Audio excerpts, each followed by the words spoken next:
And I remember going and meeting my gynecologist, and she was kind, and yet while her job requires her to probe and ask you, I felt so indecent. When I changed my name to Kubbra, and then I asked a question to an event manager, she said, oh, now you're big, is it? It was traumatic for me to read. I'm sorry. It was traumatic. No, please don't apologize. Traumatic for you to go through. Being abused at 17? Oh, damn. I didn't know. I didn't even know I was being abused. And I remember when this person did not back off and wanted to like keep doing this. Like he did not understand no. Like I remember I wanted to pack my bags and run away from my house on multiple occasions. I was desperately waiting till I turned 18, 17 to be honest, कि engagement हो जाएगा 17 में, 18 में शादी हो जाएगा, फिर ये लोगों से छुटकारा मिल जाएगा. How do I stay visible? How do I stay relevant? Oh God, I haven't gotten work for a while. Is that a continued struggle? I don't like the word struggle. Okay. I think it's just conditioning your brain to think how hard things are. But I think hard things are good. How else do you become a better version of yourself if things were easy?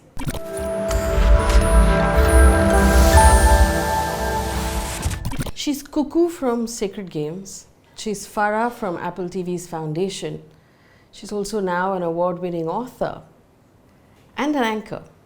But Kubbra Sait, I found in this conversation, is also a sensitive young person who's lived an interesting and in some parts difficult life.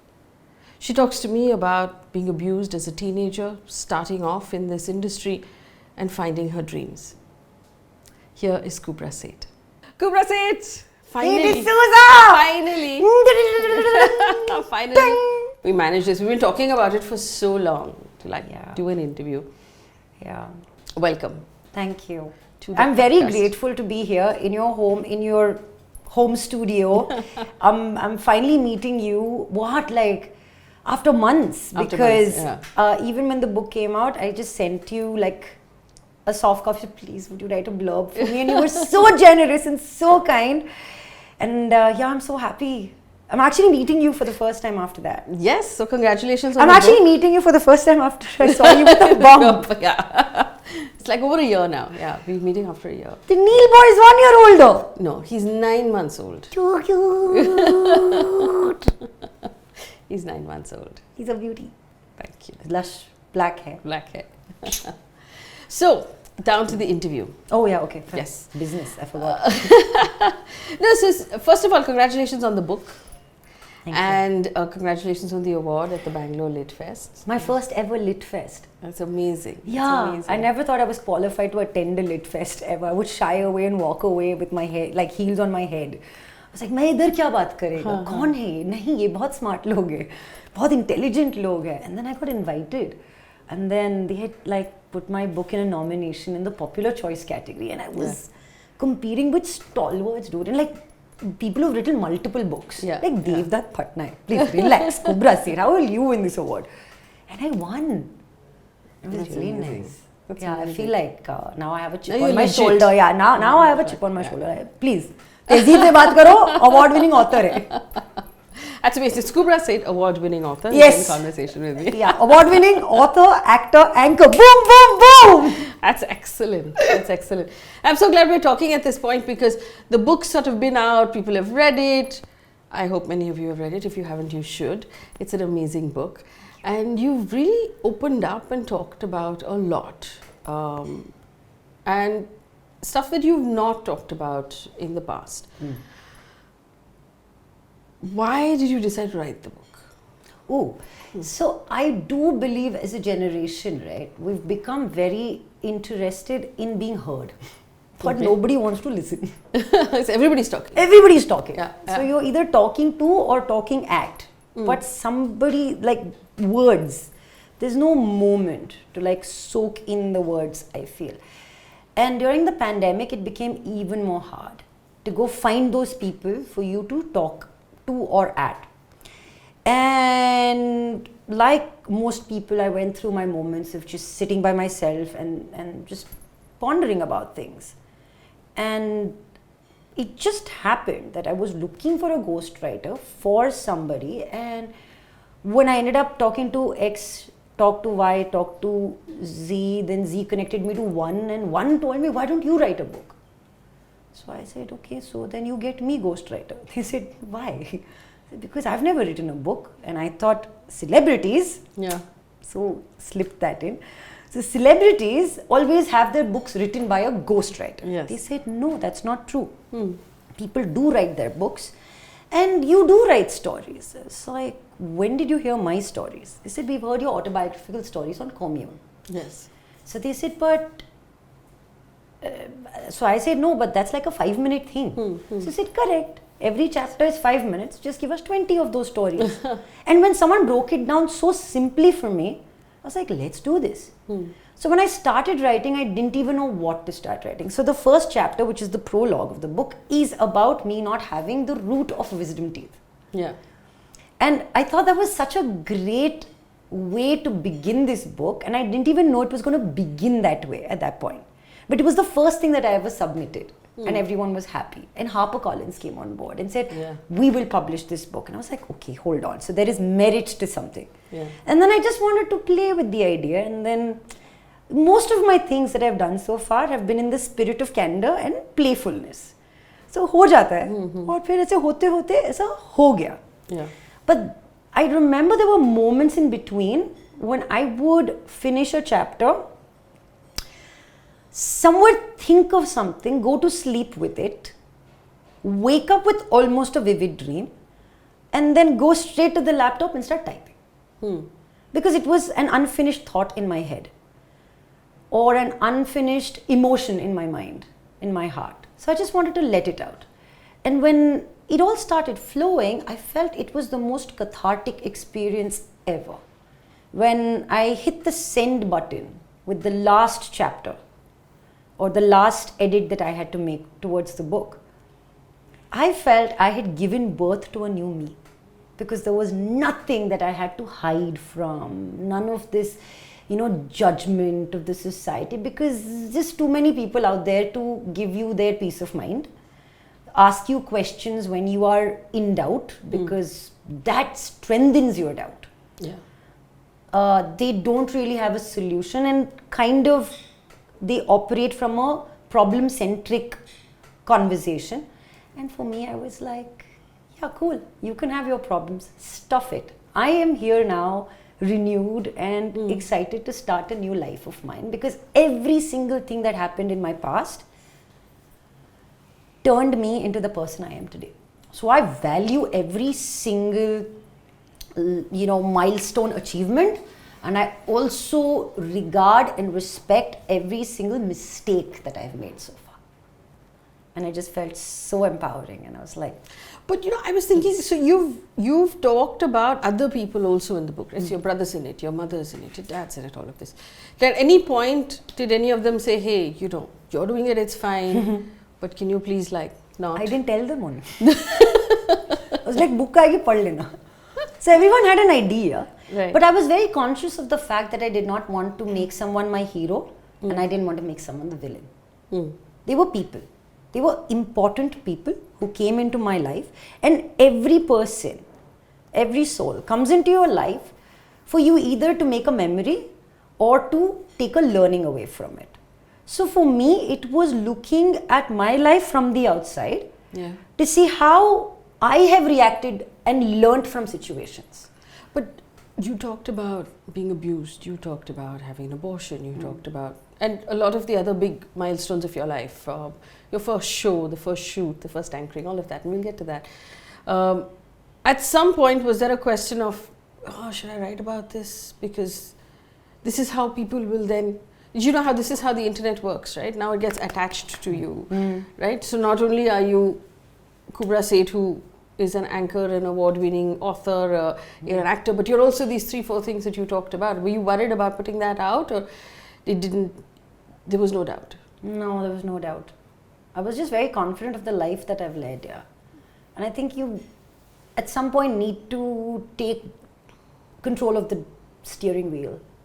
You need to know that you are in the driver's seat.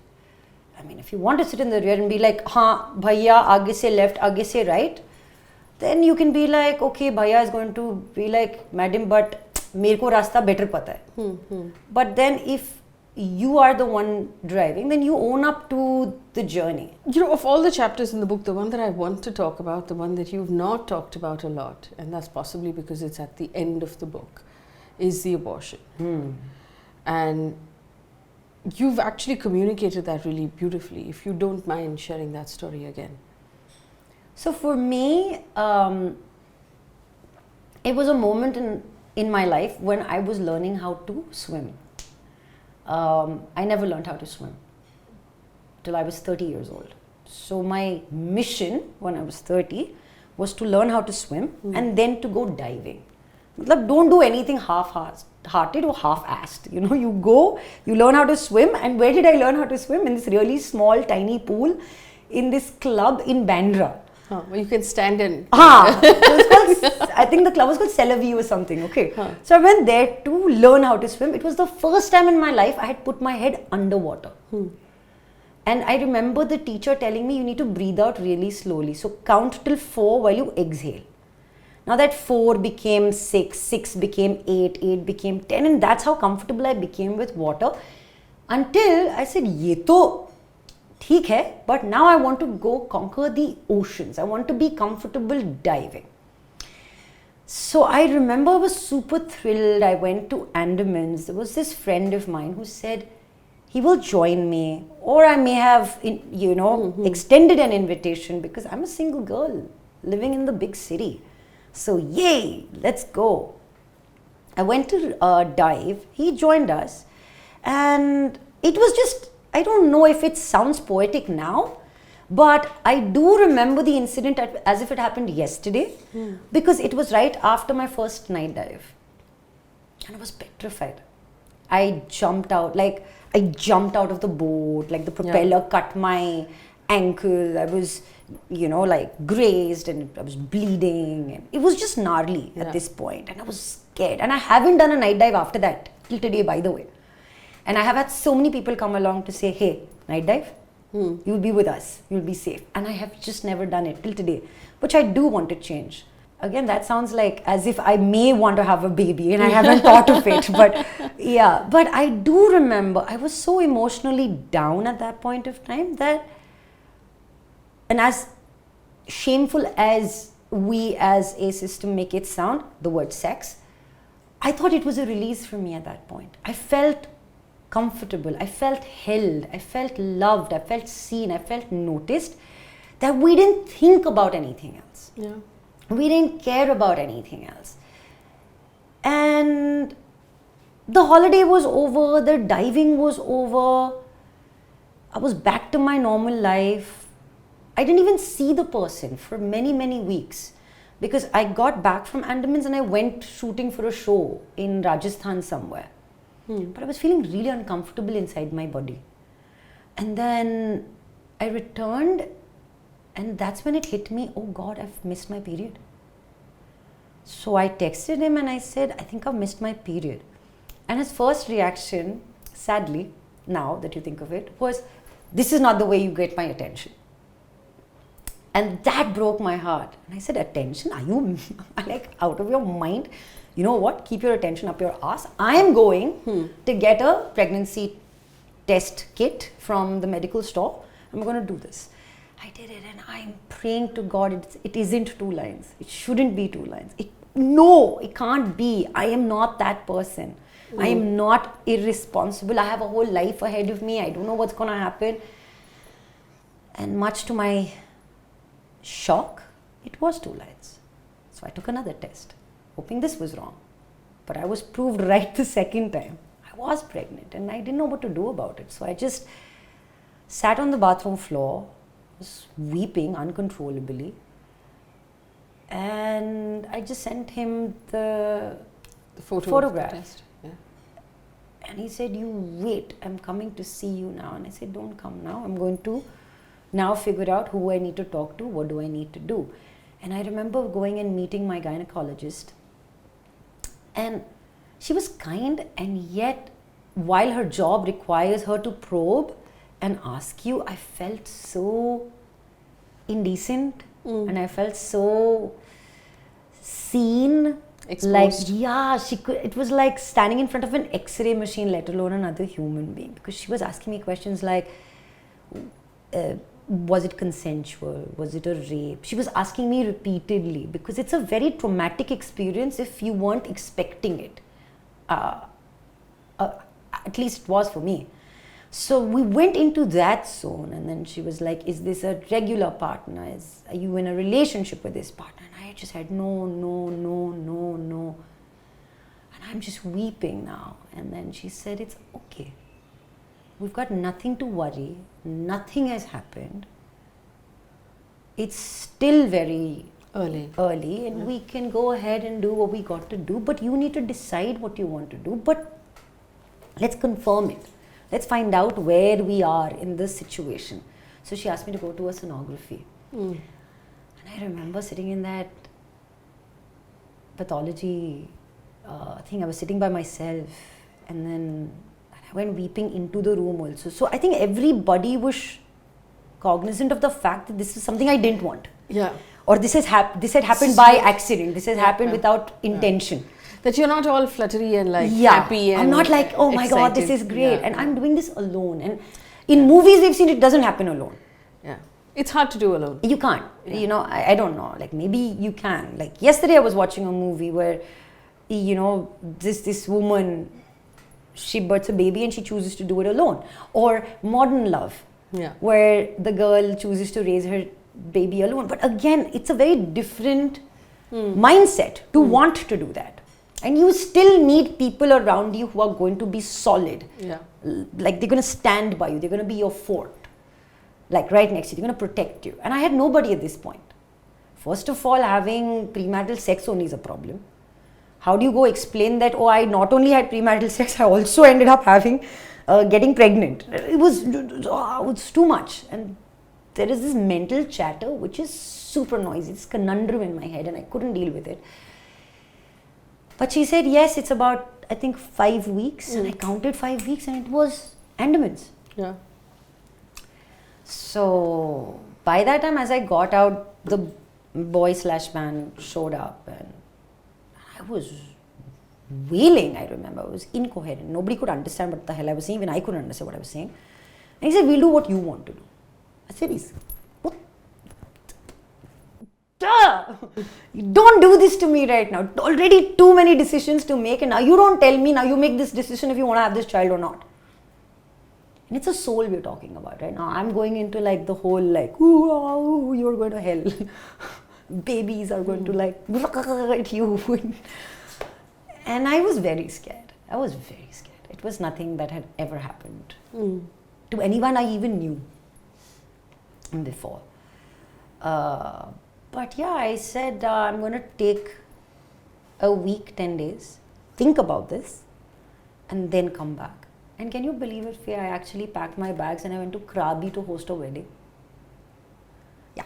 And made everybody laugh and sing. Made everyone laugh, made everyone sing. And then I was sitting on these sunbeds with 2 towels over my head and just crying. You would find me in a bloody bath. Like, it was crazy. It was insane. And I said, I don't want to go through this trouble. I don't want to go through this feeling of incompleteness. I just felt like this was not how I wanted it. Yeah. I didn't choose for this. Would love to, but not this way. Not this way. Yeah. Not this way. And when I came back from Krabi, I was like, I'm going to the hospital. I'm getting through with this. And I am responsible for my actions. And I think when it was done, it was done. I went back to shoot in Rajasthan after that. And I remember I had never experienced anything like that before. It was really funny though, now that you think of it. I'm already going through this really shameful experience, right? And the doctor says, do you want to see what we got out of you? I said, are you mad? I don't want to see. It's traumatic enough. I said, no, just to I said, no, I do not want to see. I'm horrified by that question. Yeah, but I am smiling because it's so bizarre. But yeah, that happened. And then I went to Rajasthan. I was the crankiest asshole alive on that shoot. Because I was just angry.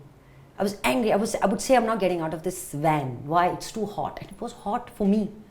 This was going through like so Your much hormones in are my going, body. I was like, I won't get out. I can't walk from here to there. And this director, who was also a woman, her name's Urmi, she was mad at me. She's like, Kisko utha ke laye? Why is she being so difficult? I could not share. Yeah, that's the thing, right? You couldn't can't tell share. anyone. It's to have even to a woman director. Yeah, I couldn't. So I was just this nasty human being to her. It was horrible. And then I apologized to her 2 years later for being an asshole, not for the journey that I Not had. for the you still didn't tell her why. No, I did. You And did. she said, you should have told me once. Yeah, you should. You should have told me once. And I didn't. There's so much as women we're not allowed, or we think we're not allowed to say, even to each other. Right? This, whether or not you have a child is integral to your entire life, that question. It's not to be taken lightly. It changes who you are as a person. It changes how you live your life. And to feel that somehow making that decision is shameful. Yeah. Or authorities are directly responsible for that. Like, we get to decide if you get to keep the child or not. And is this like something that you are doing for yourself or against God or against an entity that is bigger than you? And this is what our scriptures say, and that's not what our scriptures say. And I'm not saying that that's the route everyone needs to take or should take, but I'm saying if it's an option, at least you know you're at peace. Yeah. So I would feel that it's more important for me as a human being to have enough control, kindness, respect, to do this for myself and for the life I'm bringing into this world. Like, I read this thing somewhere on Instagram, of course, but it said that heal yourself before you become a parent so that your children don't have to heal from you. And I think we go through so much trauma in our lives, and this is not just about what we go through in this life that we've been gifted, but generational trauma. It's real. It just comes parceling down. It's a snowball effect. And if you haven't been able to resolve how you feel, how you communicate about who you are as a person, then you're bringing this amazing life, this gift into this planet, and then ruining that person. As if this planet has less burden. You are adding more burden to it because that child is not deciding. You're conditioning the child to do certain things which come from your own baggage. And I think I carried a lot of baggage. Like, today I'll have a child in a heartbeat if I... Okay, I said that too loudly. Okay, yeah. Okay, I have a mic also, I can't take this off. But I'm saying that there was a time... The universe has now heard you. The universe always hears me. I'm a very blessed kid, yeah. That's nice. I'm a very, very blessed human being, honestly. Of course, yeah, shit happens to everyone. And more so you can see that the baddest stuff happens to the goodest of people. Why when somebody is acha aadmi tha pehle le liya. Bad shit happens to good people, boss. So just keep doing good and play this hurdle race with the bad, and then you're fine. You'll reach the finish line. Because the finish line is the end goal for everyone. Everyone's gonna die, boss. This life is a blip. Enjoy it na, for as long as you can. It's okay. You've talked about also, in the book you talk about the baggage you're carrying from who your parents were as people and the relationship you had with your dad, or you have with your dad, and how that sort of influenced who you are as a person. Is your relationship, and I love the fact that you say, I don't have daddy issues. Yeah. But for most daughters, dads are like a really big deal, right? Is that, what part of your personality comes from there? My green eyes. Definitely dad. He's a good man. He does not fit into the construct of he's got ambition and force and power. He's not that guy. He's a God-loving man. He's right now doing his Umrah. He loves his presence and company with Allah, his Almighty. He enjoys that. Who am I as another human being who's just co-inhabiting the space to tell him this is not by my standards and that's why you're not a good dad to me? I think if we're just more empathetic about human beings for who they are and the choices that they make and allow them to be, I think we will be able to see a different side to them, and not a different side from their perspective, but a different side from our perspective. Because I feel most of us function with a bias. This doesn't work for me, so no, but you should be different. You've mentioned beatings in your book. You haven't specifically talked about it. And I remember some paragraphs were removed also. Oh. Because I used to be beaten black and blue. But this man was a silent man. He was a silent man. He never said anything. He still doesn't say anything. But for example, like, just before the interview started, Phoebe was there and I almost stepped on Phoebe's tail. If I step on Phoebe's tail, Phoebe is going to bite me. So I felt that there were many moments when he was just provoked by the situation. When the communication line isn't clear. By a child? Not by a child, by co-parents, parents. Two adults can't communicate. I just became the collateral damage in between. And yes, I did not like him too much, but I was a child, so as children you forget as well. But I do remember the good things about him as well. And when I said I want to lose weight, he said, gym jaane ka kya zarurat hai? You can eat one banana and drink one glass of milk, you lose weight. I was like, what? We used to distribute newspapers and milk around the block. But I don't need to do this. I don't choose to do this, I'm not telling him that he's okay for doing what he did. I'm just giving him I think I'm also in a stage in my life where I am far more just forgiving in general and not holding things. It's baggage for me. I couldn't change the man, I couldn't change the situation, whatever he was going through, whatever I was going through. Because if I had given if I remember me not doing my homework and being complained to dad about it, would be go write your imposition 100 times. I will do my homework. That's the best the guy could come up with. And also I was raised in a middle class family where you were canvas for beating. So it was not just my father beating, it was also my mom. Mom would beat me with anything she found. बेलन से मार दिया, belt से मार दिया, अरे जूता आ गया, कुछ भी. And as that generation, we didn't understand it's not okay. It's not okay, yeah. Today's parents will not do it. I feel today's generation of parents are actually changing how children are going to live in this world after them. But I think there was a large part of our families and a large part of the way they were raised that children should be good. They should be perfect. There was no scope for mistakes. And they always took, teacher ne kaha, you were badly behaved, how does it show on me? How does it reflect on me?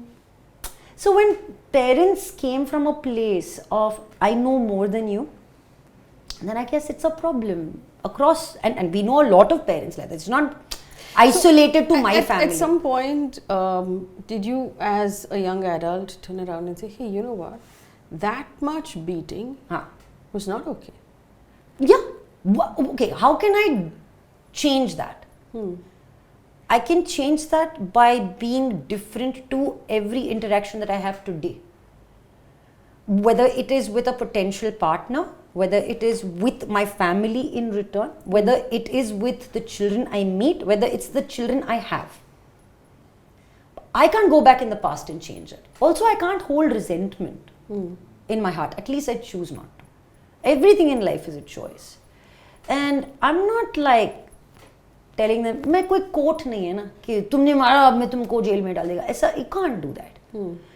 But something brilliant came out of my mouth the other day at Bangalore Litfest when we were there, and I said this, I don't know, it was a flow, but I said that you don't choose your parents, you can't change your parents. But you can choose and change your behavior to them. And if someone had told me this earlier, I remember I wanted to pack my bags and run away from my house on multiple occasions. Multiple occasions. I was desperately waiting till I turned 17 to be honest, कि engagement हो जाएगा 17 में, 18 में शादी हो जाएगा, फिर ये लोगों से छुटकारा मिल जाएगा. But then it was just a flawed relationship to begin with. I was collateral damage in that. But I turned out quite okay. You turned out brilliantly. Yes, I turned out quite okay. And I know today you can think about it and be like, ye galat hua, ye galat hua. But you can't live in regret. You can't live in the past and say, oh, but. So you also talked about, I mean, it was traumatic for me to read. I'm sorry. It was traumatic. No, please don't apologize. Traumatic for you to go through. Being abused at 17? Oh, damn. I didn't know. I didn't even know I was being abused, right? But I remembered, I don't know if I've written this in the book, but I've said it like a couple of times. The other beautiful thing that Commune did for me, and I'm not plugging them in, they're just the greatest souls coming together to create such incredible stories, and they've had a huge impact on my life. But I remember them saying this, never tell a story until you're over it.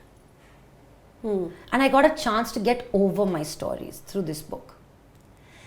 And I remember when this person did not back off and wanted to like keep doing this, like he did not understand no.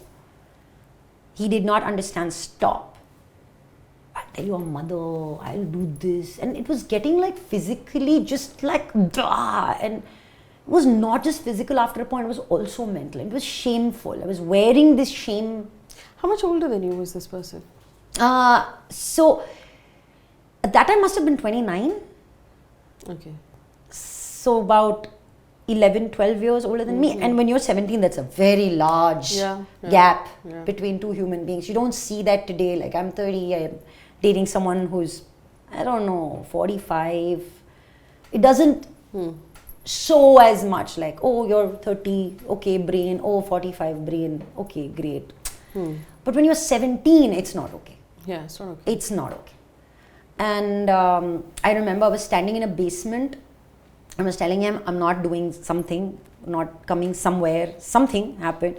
And he wouldn't listen to me. And I was so angry. I don't know what built the rage inside me. I picked up a brick and I flung it at his face. And I tore his ear. I took him to the hospital and got it stitched, but still. I was very proud of that moment. Did he back off after that? No.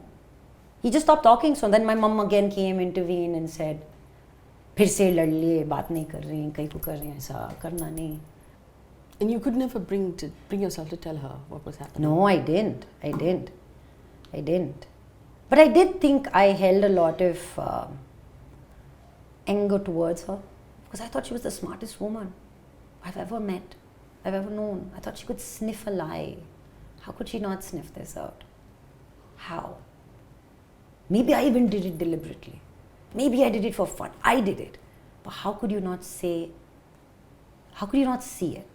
She always found out about my boyfriends, if I had any at that point. I don't know what even the definition of boyfriends was. Or like hang out, go for coffee, whatever. She would find out. How did this man live under our roof and do this? I truly believe that we were a really disintegrating family at that point of time. We had really nothing to stand by. Our values were withering and we were just not in a good space to see this. We were living in a constant crisis. So you can't think beyond the crisis. Yeah. So it was just a terrible situation for us to be in, and I think when you can't think in a situation, your decisions will always be wrong. And I did tell her this on a drive from Mumbai to Pune because the car was driving really fast. I was like, Abhi bol degi, she can't jump out of the car. Best, I'll tell her now. And I saw her face for the first time and it was just white. I didn't know what she was feeling, but if I had to put emotions to her right now, I think it must have been extreme anger, disappointment, shame, but not even towards me, it was towards her. And I felt really like helpless, like, you know, when you're even helpless, there is rage. I think that, and then she said sorry to me, but I'd already lived this story, it was done. Even the abortion story, I told my mom, I did. I sat with her, I told her, and then I said, I can now tell anybody. Yeah. I told her, I was like, fine. Because my mom always said this. She said that I should never know about something from an outsider. You tell me first and then it doesn't matter to me. It was something that was ingrained in my head. And I thought it was decent advice. So I told her and then I was fine. I was really fine. I was so fine that I could write a book about it. So. But you did talk about the fact that your therapist encouraged you to tell the stories. My therapist was brilliant. Is brilliant. In fact, I called her just to say I love you this morning. Yeah, she's a good human being. She's a good person. She taught me simple things like you need to spend 1 hour, 1 day a week just dolling yourself up. Because you're so masculine. You're fighting, you're doing. And there is a part of you which is feminine and soft, which, forget about others, you don't see it. So even if you start physically outside, you will start feeling it inside. And start doing that. And that was really helpful. Such a simple thing to do, but it rewires your brain. Yeah. And I think human beings are very adaptable. We adapt to situations and learnings really fast if you allow them to affect you in the right way. She would, like for example, once, I walked into her room and I said that, you know what, I have this day, and it's busy. And if things don't go the way I'm expecting them to go, then I'm just going to be angry. And she said, come, sit down. We will tell you where the anger stems from. And anger was anger for me, but it came from a very deep space of shame. And I didn't know how to track that down. So sometimes you really need to allow somebody to go into your mind and not be reluctant. For me, what I realized was the more I spoke about a situation or a problem, it's now time to move ahead and resolve it, because every day can't be the same problem. You can't keep talking about the same thing. Like I spoke to you this morning and I told you that I was in a flunk yesterday. Just a flunk. काम नहीं आ रहा है, कोई देखेगा नहीं, कोई सोचेगा नहीं, मैं shadow बन जाएगा. Brilliant. कैसे बनेगा shadow boss? But it was a flunk, and it happens to the best of us. Yeah. And I was in that flunk yesterday. It's just a wake up this morning and then moving on with life. And I have a gratitude jar, so I put in 2 notes of gratitude in it today. Oh. And it just makes things so much better for me. Even now when I have like a day, which is a word, by the way, I go and I, just pull out something. Yeah, just like swirl that jar and pick up one, and I'll find something that I was grateful for, like in 2017. So the jar's been around for a while. Yeah, it's just been around for a while. I just find it. I think I redid it. I emptied my jar and started filling stuff again in like 2017. But before that, I used to have it like, I think so it's the drum now. That little one, yeah. Yeah, and it has a cat on it. I'm a cat person. You're a cat person. Phoebe, she's a cat person. Yeah, Phoebe tried to like Phoebe. lick me and I said, baby, thank you. So, actually the flunk that you were talking about, and I'd always found this interesting because people talk about the struggle when you want to be an actor, and I know that you came down, you talked about it in the book, you came down from Dubai, you wanted to be, you were doing your speaking gigs, but you wanted to get into acting. That's one struggle. And then there's the days now where you're like, okay, I've done this big thing, what's next? Yeah. How do I top this big thing? Yeah. How do I stay on top? How do I stay visible? How do I stay relevant? Oh God, I haven't gotten work for a while. Is that a continued struggle? So for me, right, I like to not use the word struggle. It's not my go-to choice of word. Okay. I don't like the word struggle. Okay. I think it's just conditioning your brain to think how hard things are. But I think hard things are good. How else do you become a better version of yourself if things were easy? I like challenge. I like looking into a situation and saying, you think you're not conquerable? I'll prove you wrong. I'll try doing this. So I think that learning or that nature into me came in from me climbing mountains, diving, rafting, spending time in the open, going to new countries, traveling solo. So that brain, that shift in my head happened from there, out of the experiences I accumulated over a period of time. So even when I moved, I'm someone who takes calculated risks. Whether it's with your money, whether it's you cooking, like the Indian cooking, right? You just go like, namak swad anusar. Zyada pad gaya to aloo dal do. Kam pada to add kar lo. I think we have a way to get around things, right? But somehow when it comes to your profession, you go like, oh no, yeah, that was difficult, it was impossible. I feel everything is possible. Just put your mind to it and don't think of taking 4 steps at a time. Take one baby step at a time. You'll still get there. I started taking baby steps. So I didn't put too much pressure on myself. Also for me, I wanted to be really respectful to the journey I had this far. So my journey this far allowed me to, I don't know, eat at the best restaurants, wear like clothes of my choice, stay in a place by myself.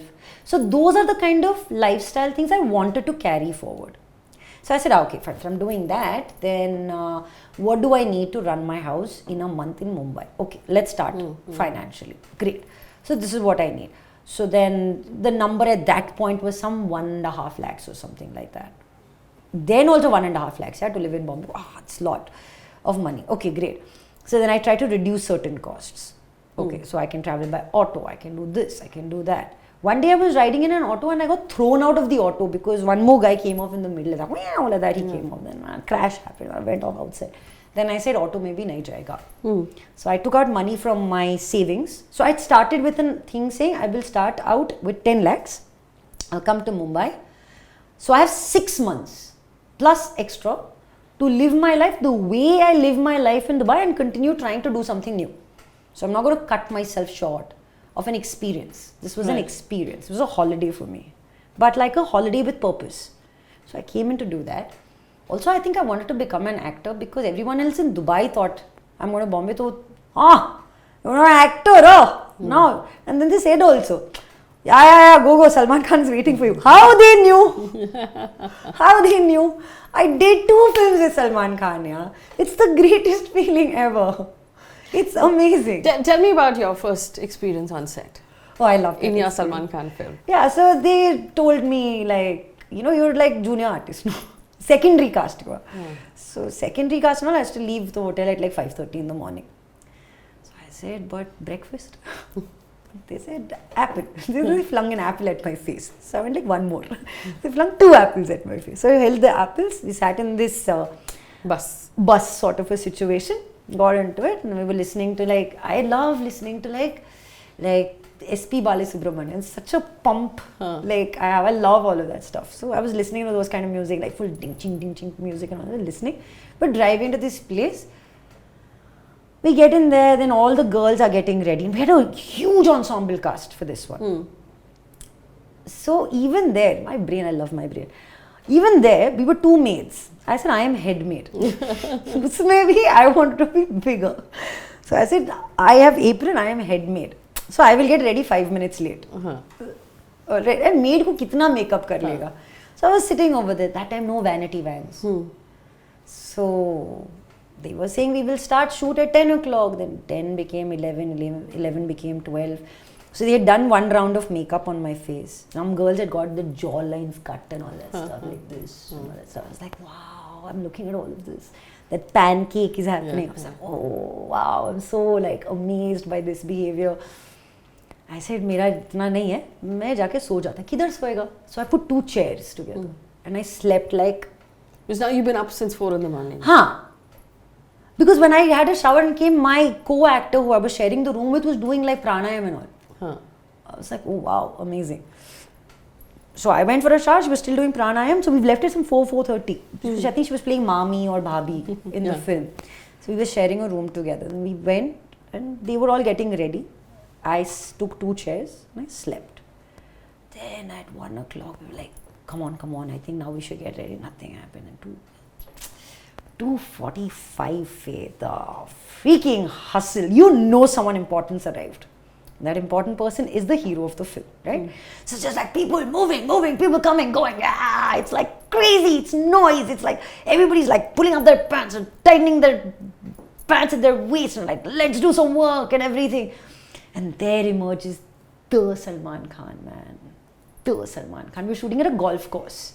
So it's a visual, right? There are these big, massive, life-sized windows. And Salman Khan comes and he flexes his back and he does this and then moves his head to either side and says, lunch break kar rahe.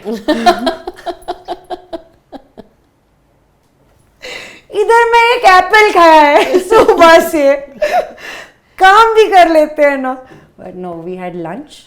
But he's, again, always look for the positives. This man will always bring every co-actor on that set, on that big dining table, and everybody eats with him. So I feel breaking bread with someone becomes like the most forgiving act ever. You can't be like eating food with like grudges, like मुझे 4:30 बजे से उठा के रखा है. And you're eating and you're so enamored because it's Salman Khan. And I remember I once made the mistake of calling him Bhai and he said, Bhai mat bulana. So then I called him SK. He's my SK dude. And I remember meeting him many years after that. It was like this big event for some bank or something and I met him and he was with his entourage and people had formed a circle around him like ringa ringa roses.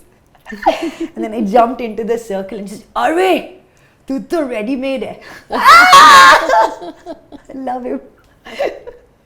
So yeah, he is him. So that massive journey from Headmaid on Ready to Kukkoo on Sacred Game. Yeah, that was real acting. That's real acting. Headmaid was not real acting. No, Headmaid not real acting. Yeah. How did Kukkoo happen? Kukkoo happened through 2 failed auditions. And then I was watching a movie, a Vidya Balan movie in the theatre and I got a message from Anurag. So I said, he said, hey, this is Anurag. I said, what's up, Anurag?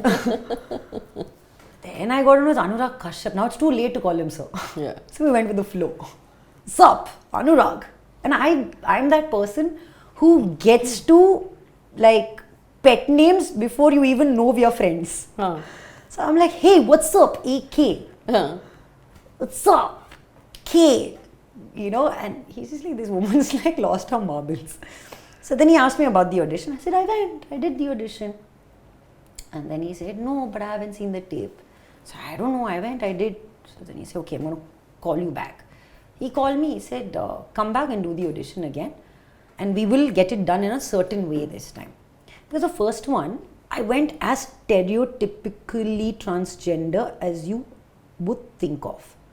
Bold lips, one jatang skirt. It didn't feel right because it wasn't right. Also, it was my interpretation of it. And I am a flawed human being, let's be honest. But I'm learning along the way. So I went the next time and it was much more subtle. And the scene that I did was the scene where Nawaz and, Gaitonde and Kukoo are lying in bed together. And it was so interesting because Gaitonde is lying on Kukoo's arm. Yeah. In life, it would be normally the other way around. Yeah, right? It was so amazing to be in that. So I'm lying and his head is here and he's all snuggled up. And he says, ये कुकू का जादू क्या है? So I say, जादूगर से कभी उसके जादू के बारे में नहीं पूछते, दुनिया से पूछ. And I love that scene. So that's the scene that I did in my audition. And I finished my audition at 3 o'clock. I walked out saying, dude, I got this. I was so sure. Just a sense of confidence. It doesn't, to be honest, now to think of it, even if I didn't get it, it wouldn't have mattered because I knew I gave my 100% to that moment. And that you can't take away from me. So I went, I did that. I came back and at 7 o'clock I got a call again. Can you come back to the office? He wants to see you dance. They showed me reference of Parveen Babi. I danced like that person who dances at funerals in south of India. Like, that's me. So he called me at 9 and he said, boss, dancing is a problem. I said, yes. Who said no? I cannot dance. I dance like jungly people. She said, no, you have to learn. I said, okay. So then they called me the next day. And my best friend, Phara, who's a choreographer, she came, she would like wipe the sweat off my head because I'm fine to dance. But the minute this choreographer person says 5, 6, 7, 8, I freeze. Right. Then I cannot distinguish between left arm, right arm, left leg, right leg. My whole body freezes. I can't do it. So it's my next goal. I want to do like one dancing movie. Yeah. It's one goal. Or at least one music video. 3 minutes. Jhalak dikhla cha. No. Every week dancing. Oh, no. Cannot. So then I did that. But as I was learning these dance steps, right, and like just getting out of my head to do these steps, I started hearing murmurs. Kukkoo, we got her, Kukkoo. So I'm very sharp. I heard them. So I said, okay, now it's going to happen. They finished this the next day. They called me for look test. I did look test.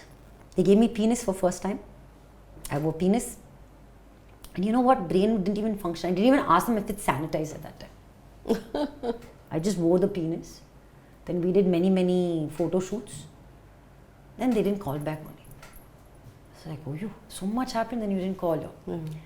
Then I do remember 26/11. I just finished hosting the memorial for the people who lost their lives in the Mumbai terror attacks at the Gateway of India.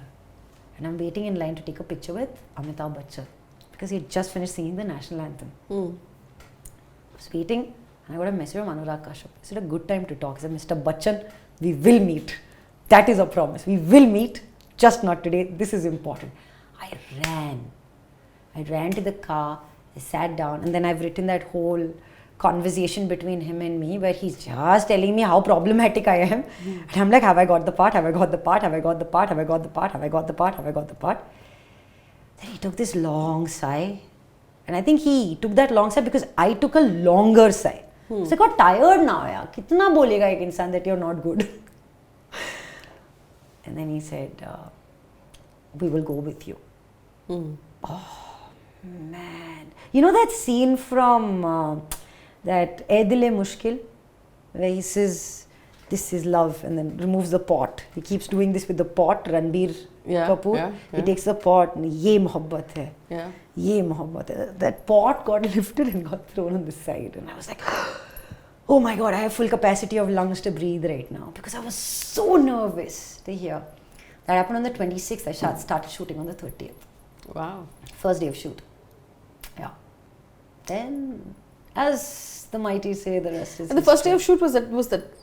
Yeah. He threw me straight into the deep end. Like straight away. The last scene of the first day of shoot was the scene where Kukoo bears it all and tells Gayatonde that she can't give him kids. And I think I was able to channel the abortion part in that as well. Because I felt so...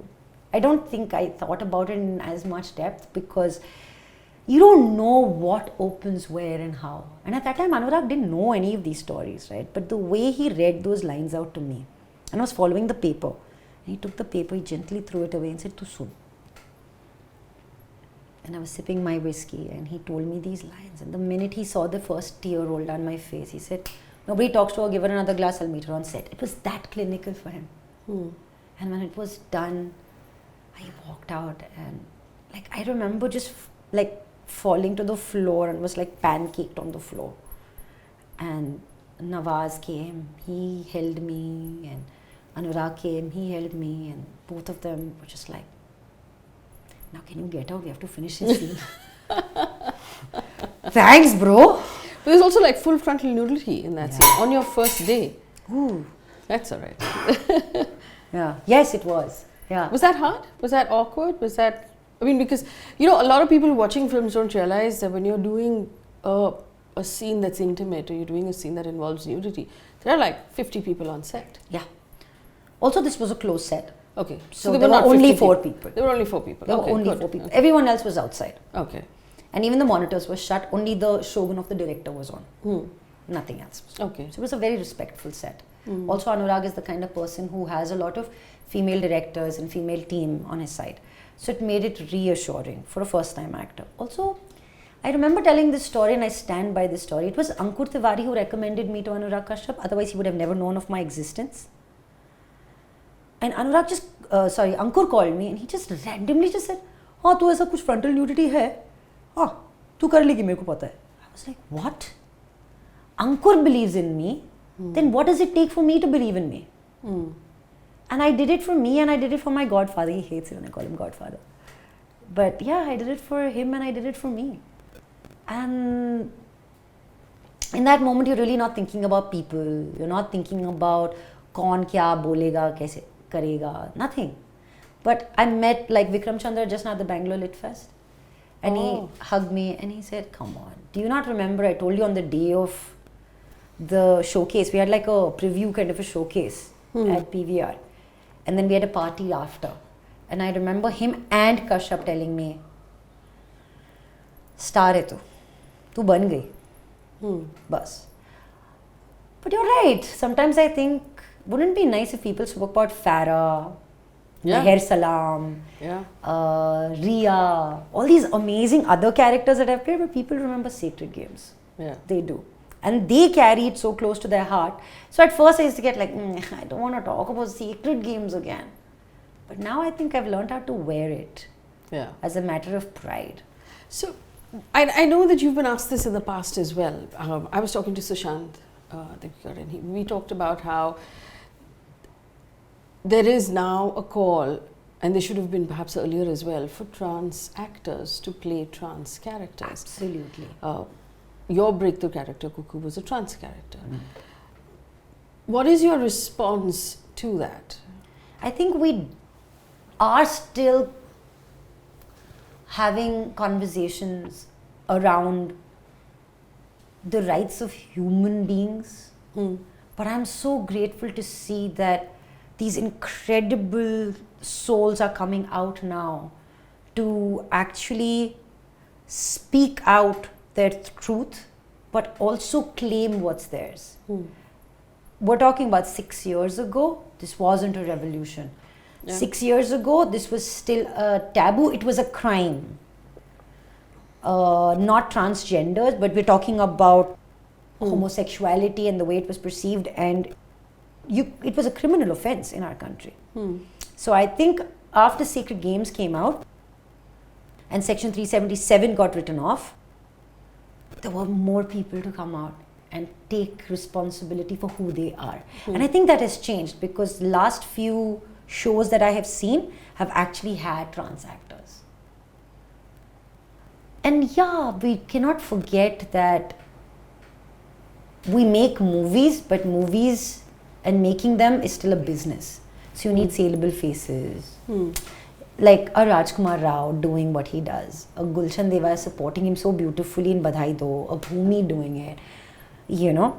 So I understand it's not favorable, it's not ideal, but the more stories we tell people through entertainment, I feel we're bringing them onto a certain understanding. We're giving them the perspective from the other side. And I think more stories need to be told, so we're not reluctant to think of it. Also, we have Kashish Film Festival that happens, which brings in all these amazing human beings. We have some incredible storytellers who support it. We've got directors. And it's not just about actors, right? I think the community, the LGBTQIA community at large, is a part of so many other aspects of filmmaking. And we have never not interacted with them. I remember being in the car in Pune when Section 377 was written off. First announcement I heard was by you, and I started crying. And we looked at Raj, who was with us, was doing my makeup, and I said, "Aren't you happy?" And then we were always happy. We were always happy. Now again people will start, when marriage, he said.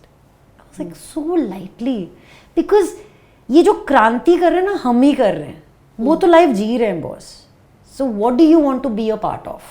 Do you want to constantly live your life and make that little change for yourself and for the universe around you? Which is why I love Sushant so much. Because Sushant is now, like I was listening to an interview of Sushant just recently and Sushant said, नहीं यार आंदोलन के लिए time नहीं है यार, नहीं है यार टाइम, करना ही नहीं है, एक्टिविस्ट बनने में किसका पेट कौन भरेगा, बिल्स कौन पे करेगा. And I love that. Because if you are being the change you want to see, it may be slow, but it is not inevitable. And I have seen Sushant do that for the community. I remember because of playing Kukoo, I was introduced to the world of the community. Then I watched a show called Pose. Yeah. And then you get to see all these incredible trans actors doing what they do best. Then they get felicitated and they get recognized for their work. So I feel like the revolution starts somewhere, but then all you need to do is keep contributing to it, no matter how small. So, let's talk about Phara. Yay! Badass! She's so badass. Amazing. Foundation was such a big show across the world, and to be part of that ensemble cast. How did the casting happen to begin with? Where did that come from? Tess Joseph called me. Right. And Tess, to Aram Nagar. Aram Nagar se Ireland. Wow. So I went to Aram Nagar. First audition happened. Tess is Tess. So Tessie does not give you details and all that stuff. She gives you cryptic clues. Sunday crossword she's like, what if you read the email, you will find something really important, which is a clue, a hint to what you're about to do. I didn't read the whole email, I didn't understand what she said. Then they called me back for the second audition. That's when meri thodi phati. In general, jab Tess calls you for an audition, meri phatti hai. Because she had called me for selection day as well. And I didn't do well in the audition. And she doesn't mince her words and all that stuff. She's kind, but she's very firm with what she has to say. No cat, we will consider you for something else next time. When something else comes up, we'll inform you. Period. You don't go back like, oh, hopes. Doesn't give you hopes, but she doesn't kill you. She doesn't stab you as you're leaving. So this is a very interesting way of how she conducts tapes for people. Also, Tess is such a graceful human being that when she calls you for a test, she keeps that time for you. And she doesn't divert her attention to like, Aaja, slate do, chalo, next. No. She gives you as much time as you need. So she'll always like, she will only have like say 4 auditions a day. But she will do them well. So I had a chance to do my first audition really well. Then second tape came.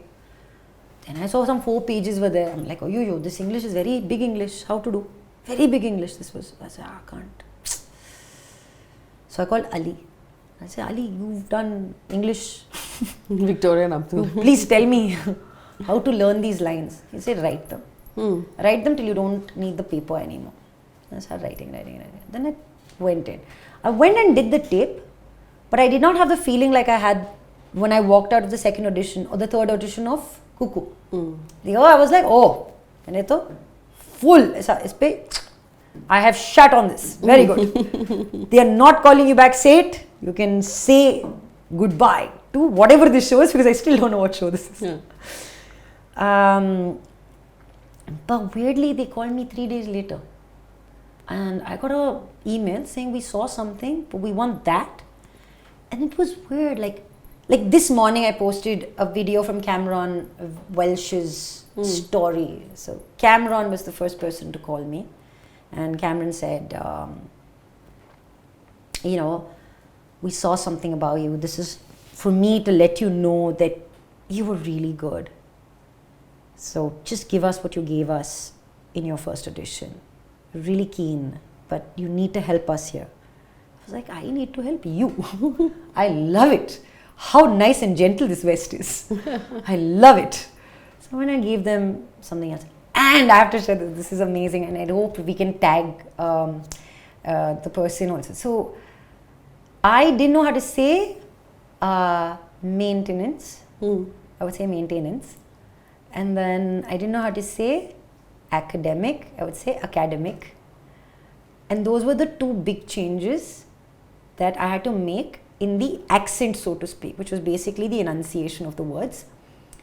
And who called me to correct me, or to teach me rather? William Conisher. William Conisher is the voice and dialect coach of The Crown. And I don't know these names, right? So everything is IMDb, Google for me. I'm like sweating, man. I'm like, what? All these amazing human beings are coming together to make this happen for me. How the hell can I not give it my 100%? Went, did the test the third time, and it worked. Then I was called to Ireland for a screen test in December. I met David Goyer for the first time. And yeah. Then they said, now the holidays are going to start. We'll try to let you know before the holidays. But they didn't. So I went off on my New Year holiday. But I went to a place where there was no Wi-Fi signal. So every time in the middle of the night, I would go and like check if someone sent me an email. Obviously they didn't. I returned back from my holiday like on the 4th or something, or 5th. Then now I'm like, I'm leaving so much work in India. I'll be forgotten. Yeah. Nobody will remember me. I said, wait, because Tess is not saying release the dates. Tess is saying keep the dates. But you haven't got it yet. Even David Goyer said, very good, but you haven't been finalized yet. I'm like, yaar, ye yet kya hota hai? And then finally, 11th morning, which was 10th night for them, I got a call from David, Barry, and Dhruv on the same call.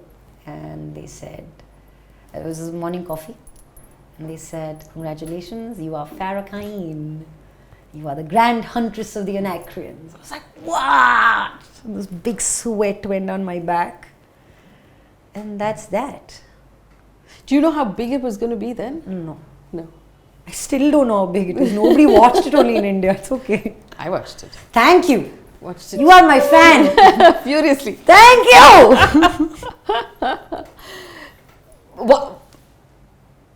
What I loved about Phara, one of the things I loved about Phara is that you were still, like, your voice was still you, a lot of it was still you, but you were also this amazing character. It was, did you have to train a lot? It was also a very physical role. Yeah. Right? So I remember that first sequence that we had a fight, where Salver and Phara fight. It was a 7.5 minute choreographed sequence. I learned that sequence for a month and a half. So all I did from February up until the pandemic hit us, were almost, because I think my first day of shoot was the 13th or 14th of March. So for about a month and a half, all I did was working out, because they needed me to look bigger, broader. Also this kitten head, rounded shoulders. So I had to make it bigger, stronger, straighter, and rehearse the moves. So if I had to take a punch, I would do the taking of the punch for freaking 3 days, so that the punch doesn't land on you. And I remember Leah and I were doing this. We were doing it so well. Such a mate. She did it so well. At one point, I forgot that I had to go left. So I went right. And she was really sharp. So she did, like, there was this chain thing that she had to hit me with. So she didn't hit me with the face, and she got so upset because I went this side instead of the left. You will get whacked. I said, I'm sorry, I don't want to get whacked. I forgot.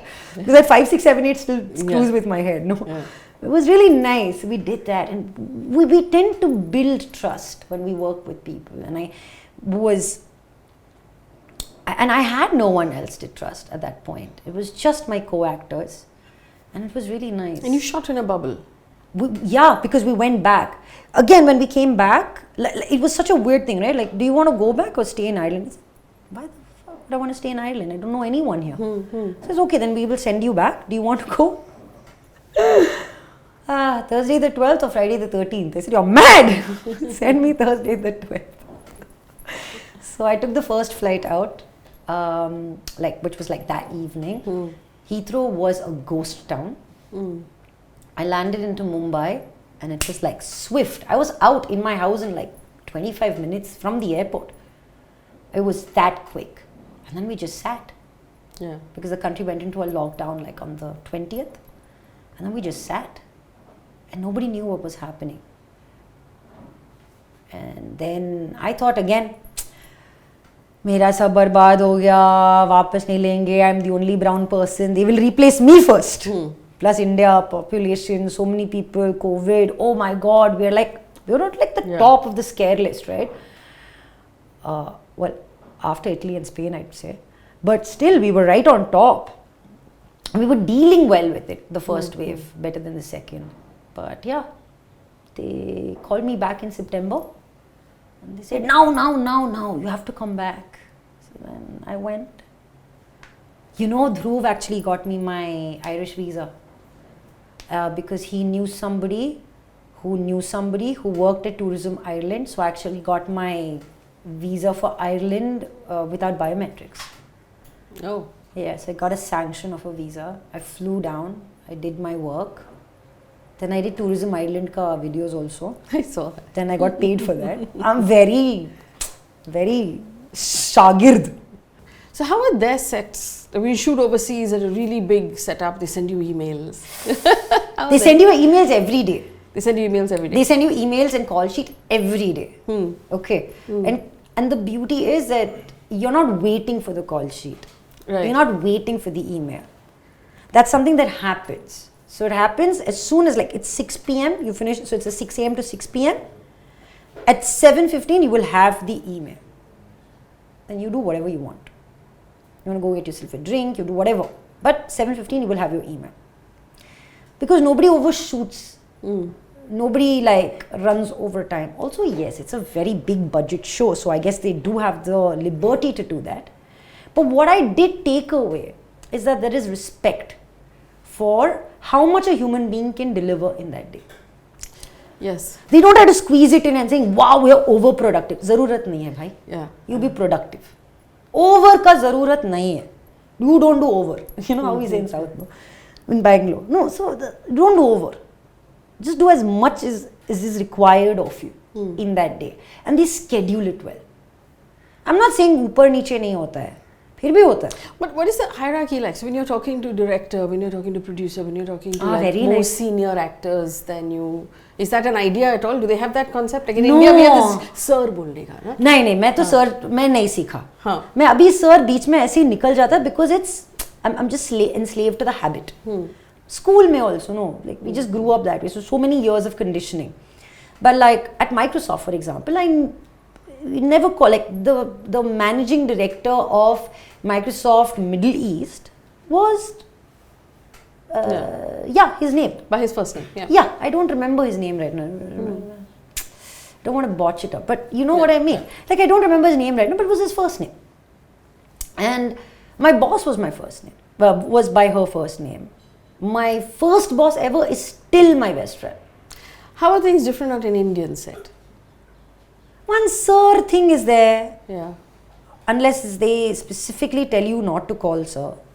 There's a lot of hassle. There are too many people trying to achieve the same thing. The AD promises you coffee there and you do get your coffee. So nobody's taking random requests and then getting stopped doing 10 other things along the way. Here we have 10 people to do one thing, but they get lost in 10 different places. For some reason it's like that. But I have worked on some organized sets. Some really truly organized sets. I'll just say it, no? So I just shot for this incredible show which releases next year called The Good Wife, which is the remake of The Good Wife. Oh, wonderful. I love that show. So I'm really excited about that. It was the best set ever. We never overshot one single day. And some days we had 12 pages to shoot. But we did it because it was orderly. It was planned well. Nobody was yelling at each other. Everybody was nice. Everybody was having fun. And I feel it's really important, on our sets here in India, so to speak, people need to have fun. When you're not having fun, then it's hard to go. Then it feels like a job. And acting, creating stuff is not a job. It can't be. My acting teacher told me this once. He said there are 3 kinds of jobs. The creative, the technical, and the emotional. There are 2 or more people who are doing creative and technical, like say your DOP and your director. But there's only one person or one like breed, can I call us breed, of people who are doing the emotional work, which is the actor, which is very different from being creative or technical. So as actors, sometimes you just need that space. You need that environment to just be. Like I need to be able to have the freedom to snap in and snap out of whatever I'm doing. And yeah, I like what's happening in terms of like the change. There are more qualified people today doing jobs on our sets. Here, people who went to school, people who studied. Otherwise, it's been a very manpower-led job, right? So it was an unskilled labor. So even today, your light man will be somebody who came from some village, जिसको बॉम्बे आना था. ए तू मुंडी काट. नीचे घुमा. अरे ठीक तरह से करना. You know? So they're learning, and now they've become professionals after learning for say 20 years. But today you've got people who are going, studying, working outside the country. So now they're bringing back certain standards. Like I recently worked with a DOP called Vishal Vittal from Bangalore. What a great guy. It was one of the first shows that I shot where we had a light test day. So these are my outfits, that's the background, that's where the light, and this is the mood of the character, so this is the lighting we should do, notes. So that day you're not sitting and preparing for it. Yeah. So I think... But that you're not discovering something off between the clothes and the background. हाँ, ये कैसे हो गया फिर? No. So like different like tiles were made, put behind your face, by your cheek, behind your head. Hairstyles were tried. Thankfully in this show that I'm talking about, I have zero makeup, which is like a novelty for an Indian actor. But yeah, I think it's great stuff. Really, really good stuff. And I just feel like in general, after a point, like in our country, we somehow go like, kar dena, bye, sunna bhai, kar dena bhai. There is no bhai, behan, rishtedari mat nibhao. One more will be done by 10 o'clock. I have shot 9 to 9, I have finished shooting at 5 o'clock in the morning, yeah? And almost at the end of the day, it's like, no thank you. Why? Because they know they're going to do the same thing tomorrow. Kitna thank you bolega? So they go back. They're like, okay, good night, that's it. And no, I wouldn't say it's frustrating, although it has been on several occasions. It's just like, don't do this. This is wrong. And I'm not speaking from a place of being spoiled, because most people say, oh, तो बड़ा Hollywood बन गया है क्या? And it's very easy for people to say nonsense like this. Like, I remember when I changed my name to KUBBRA, and then I asked a question to an event manager. She said, oh, now you're big, is it? Oh, my name was always big. I just added another B. You know? So people have this weird bias that they function with. And I feel that once you're doing a job, you need to know that you're doing a job. So just do it to the best of your ability and stop expecting favors from people. How the same people come together and then rave about working with Akshay Kumar. How they all come to work at 7 o'clock in the morning. I've never worked on an Akshay Kumar set. I'd love to someday. But how everyone shows up at 7? How everyone winds up at 5? How do they get the film shot? Why it's not a problem? But no, otherwise problem. Why? They prepared well, they did well, they executed well. And I think you need to be able to do that, especially now because there's so much content being created. You know, gone are the days. Like I remember listening to Ranjit Saab once telling me, अरे हमने तो मतलब 4 shift किए दिन में. हम माटुंगा से जाते थे अंधेरी से जाते थे फिल्म सिटी से जाते थे कहीं और 4 शिफ्ट किए हैं हमने.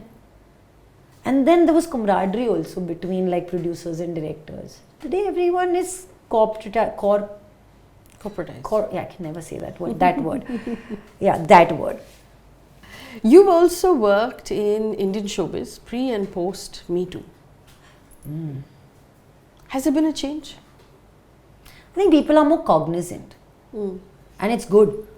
I wouldn't say they're scared, because what are the repercussions? Yeah. Nothing. Nothing. 6 months later, they'll forget about it and will come back and work. It's a very callous approach to it. As if you don't have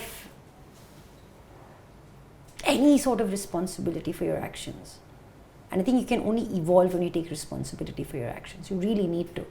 You know, assess what happened and what was wrong from your end. None of these people are reformed people. None of these people are people who have recognized their faults. Nothing. We've just gone back to work.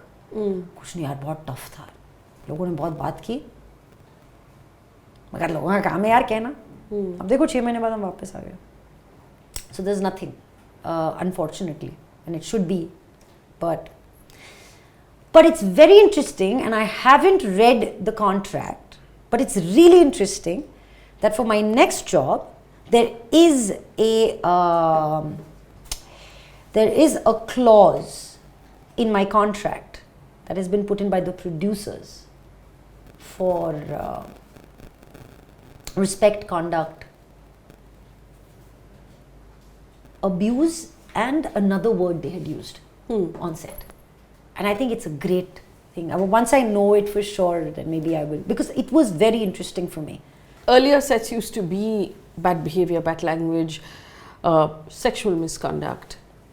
And it was a sort of, but you know how this person is. Yeah. It's very unfortunate. Yeah. It's very sad. I wish I had something more pertinent to say, but it just saddens me that I'm of a very firm belief that you can only create beautifully if you are a good person.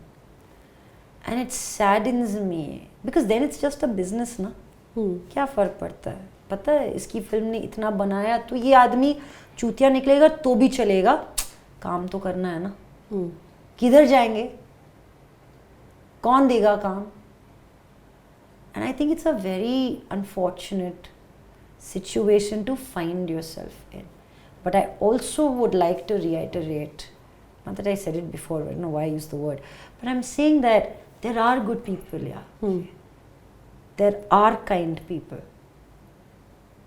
And there are people who are responsible. Like I was listening to an interview of Vasan Bala from Monica Oh My Darling. Yes. He said it was a very grateful and a very gracious set. It was a respectful set. I don't have to walk in and yell at you to show how powerful I am. Gone are those days when one person was in charge and one person was powerful. And also usually that person used to be of the male gender. It's no longer there. I think abuse lies equally in the hands of men and women. And I feel that either or in a place of power needs to be responsible with it.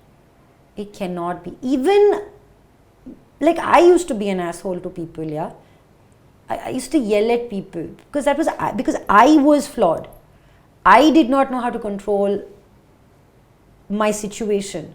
I could not communicate what I wanted well. And I'm sorry, what is this obsession about having like, I don't know, like you just looking at someone and forgetting morality and doing things. ये कैसे होता है? Like how? It needs to have some thought to it. Na? So when you were fucking thinking about that, why did you not think about the repercussions? Why did you not think about what damage you're causing to someone else's life? What are you causing? Which is why I told you about Tess, right? She's firm. She will say no, but politely. I think it's really important for you to have your stand and still walk away. And I give this, I know like when I had this conversation with Tess a long time ago, she said, but Kubbs, you've been very, she calls me Cat by the way. And she said, Cat, you have been privileged. She called me privileged. She said, you've been privileged to have lived, you know, a tough life. So you can give it back today. There are many who can't. But I urge those who can't to stop hiding behind the can't. Stop, like I was reading this somewhere, said you should not treat your job more important than you. You are more important. You are the most important. And don't fall prey to this kind of, nonsensical, despicable behavior. Because people are bad if they want to be. You can't go changing them. But the choices you make will be something that you will be very proud to look back. And if you screwed up with a bad decision like I have on several accounts, even then, look back, take responsibility. And I'm not saying that someone who did something out of the lines of, out of the framework of delivering a professional relationship, that person needs to go away. But I'm saying that in any situation, you need to know what choice you made as well. You need to be responsible for that choice. Even accept that you didn't know better, because then you can start forgiving yourself. Yeah. Because it's a long road. It's a long road. It's a heartbreaking road to go through. And self-forgiveness is so important. You can't hold yourself responsible for the terrible shit that has happened to you. It's heartbreaking. You can't do that. You don't deserve that at a very basic human level. Yeah. What happens next? Is there another big foundation in the I would pipeline? love to. I would love to. Promise. Another big ticket film, another show? What are you Yeah, working on? I have a very, very busy year next year. But what I've loved to do now, in between, is that when I don't have work, I don't frown about not having work. I look at where are the countries I haven't visited and I need to go visit. Yes. So I go off on holidays. She went off to see Santa Claus. I went to see Santa Claus. Merry Christmas. Merry Christmas to you And too. Santa What Claus was that? asked me, did you take a plane to come here? Yeah. And I said, yes. And he said, next time I'll send you a reindeer express. Oh. And then he asked me if I was good. And then I was so confident. And I rolled my shoulders back and I said, yes. I'm excellent. I have. I've been very good this year. And I said, very good. That's all the goodness we need. Because if every single one of us does our bit of goodness, then the world will be a better place. Santa Claus said that to me. Wow. And I wept when I saw him. I was such a baby. Where did you travel to meet Santa I Claus? went to Finland and then took an hour and a half's flight away to a place called Rovaniemi, where I also got to see the Northern Lights. Oh. So I saw by the way, the Northern Lights were, by chance. I went to see Santa. Because I had read about him in a Jet Airways magazine 10 years ago. And I always wanted to go there. And I wanted to go and send letters to like the babies of friends I knew. Yeah. So I wrote letters to them. And I sent them, Arey, baby, you can't read English yet. Wait, I'll go again. Go again. Go again and send. It's like, why did you not send one for Neil? Because Neil can't read. He doesn't.